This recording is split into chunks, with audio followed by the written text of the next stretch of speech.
Welcome to So Very Easy. My name is Laura, and today I would like to share with you a very special project.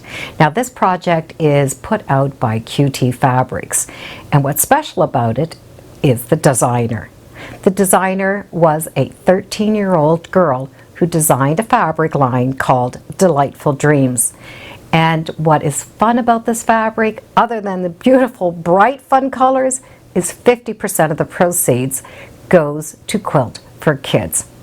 Now, I could put some links in the description for you so you can check out Quilts for Kids. And when you do make charity quilts, it is important that we follow their guidelines. But for my project today, I'm going to make a sleepover set. I'm going to make a nap roll where we're going to be able to roll up a little sleeping mat, a little lunch pail with our own napkin, and a placemat. It's going to be a fun project, and it's using Josie's fabric. So here you can see how bright and fun this fabric is. It is fun, it is definitely whimsical, just like Josie. And it does pair very well with this beautiful blue minky fabric. And this is the line I'm going to make the sleepover set.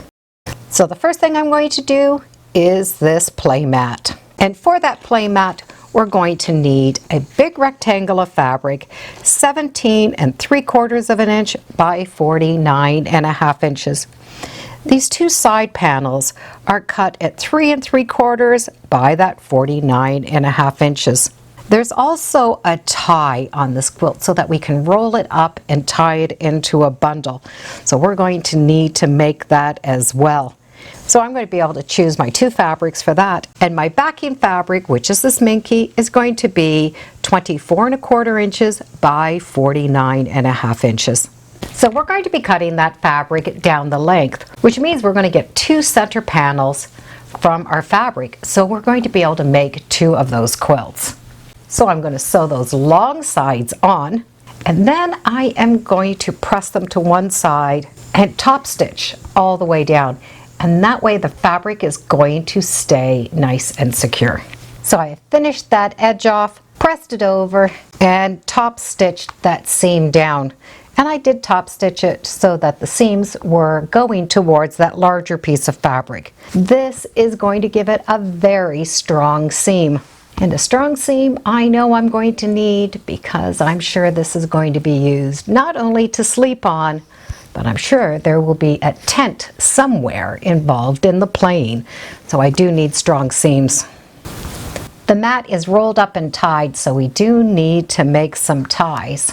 So we're going to take that fabric, fold it in half lengthwise and stitch, and then turn that right side out and press. Once it's been turned over and pressed, I will be doing 2 rows of stitching all the way around the end, and that way it is also going to be a very strong tie. Now we're going to take those 2 straps and pin them in the center on one of those shorter ends. I did 1 long strap instead of 2 short ones, so I folded that in half, had it go in the center, and I'm going to pin that so that I can get to it as I stitch. Then I'm going to pin the ends all together to the inside, and that way I will not run them over as I'm stitching. So I'm going to be able to sandwich this piece to my beautiful minky piece, and I will not be using any quilt batting. And I'm going to stitch all the way around, leaving an opening. And I'd recommend an opening about 8 inches. Once we've stitched all the way around, we're going to be able to turn this all to the front side. So my ties have been kept out of the way. All of my pieces are together. I will just need to close up that opening. Be sure to poke out your corners, and I would recommend stitching all the way around. Not only will it close up the hole, but it will have a nice finished look to it. Now that all that stitching is done, let's fold it and roll it so we can tie those ends. So the nap mat is now done. So now let's work on the placemat. The placemats are made with 2 pieces of fabric that are 11 3/4 inch by 17 3/4 and some interfacing. But instead of the interfacing, I would like to use a lightweight fusible fleece. Now the one I am using is from OESD. It is fusible on one side, but you can get them that they're fusible on both sides or not fusible at all. I do like to start with pieces that are a little bit bigger than what they're supposed to be cut as. So I'm going to iron on my fusible onto one layer of fabric. So I have those two layers fused together, and I'm going to match up the right sides of my fabric. Now I can cut out the size that I want. We are going to want to stitch all the way around, leaving an opening. And it really doesn't matter where you leave the opening. We just need a little bit of an opening so that we can turn this all right side. So I'm going to use this edge, and I'm going to start here and stitch all the way around, leaving an opening, and then turn that right side out. Once that's turned right side, I'm going to treat this the same as I did the little mat. I'm going to roll that edge over and then do a row of stitching all the way around. And that placemat is now done. Of course, we could quilt this or even do some embroidery on this. For the placemat, we are going to need a napkin. To make that napkin, we just need a square of fabric and just simply roll those edges over. And if you'd like, you can always press it first. So we're going to press that one edge over a little bit, press the other, edge stitch, and just do that all the way around. The lunch napkin is done. Let's work on the lunch bag. The lunch bag is going to have a little pocket in it. And I'm going to just make it a little bit different than the directions. We have 6 inches by 7 inches. On that long side, press over a 1/4 inch. And then take that edge and fold it down at about 1 inch. And stitch about a 1/2 inch seam allowance just on each of those edges. This is what that top is going to look like. Now just fold this top back, and what we have done is we have created a finished top. These edges are going to be pressed down that 1/2 inch or whatever your seam allowance is. And same with the bottom. And then just top stitch this edge here to hold this flap down. This pocket is now ready to stitch on the inside of the bag. For each the inside and the outside of the bag, we are going to need 2 pieces of fabric at 15 inches by 12 inches. And we're going to take that pocket and put it on the inside. I'm going to stitch that pocket anywhere between 2 to 3 inches from the bottom. Back stitch here, go all the way around and back stitch. The top of the pocket is already finished.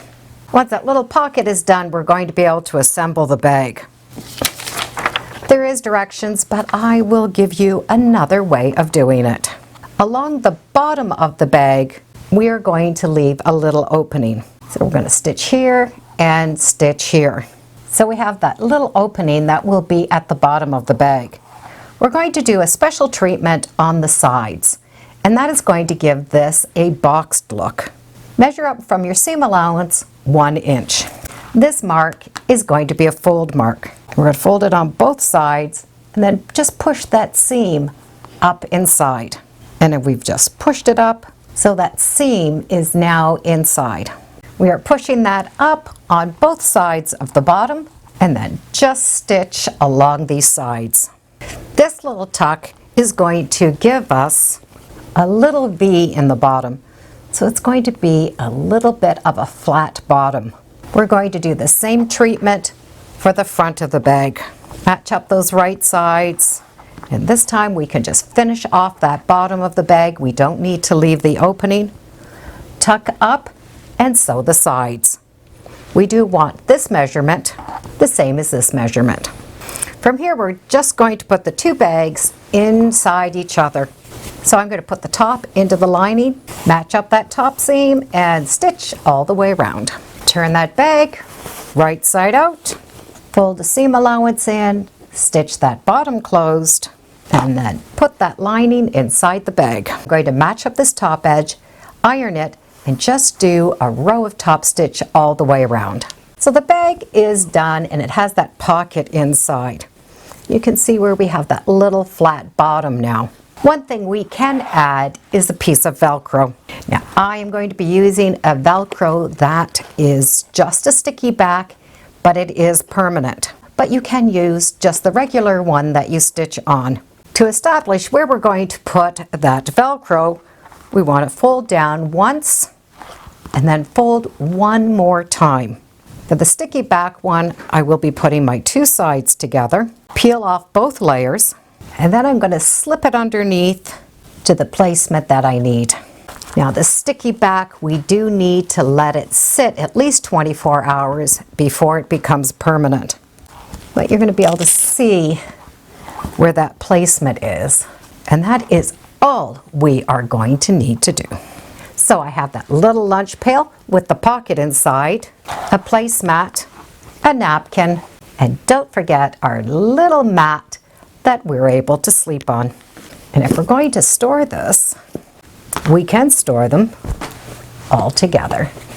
So our sleepover set is now done. We have our little mat that rolls up nice and small, our own lunch pail, our placemat, and our own personal napkin. I'll put some links in the description so you can check it out. And as always, thank you for joining me today on Sew Very Easy. Feel free to subscribe. I'm on Facebook, Instagram, and I do have a newsletter. It's all free under Sew Very Easy. And be sure to make every day a Sewtacular day. Bye for now.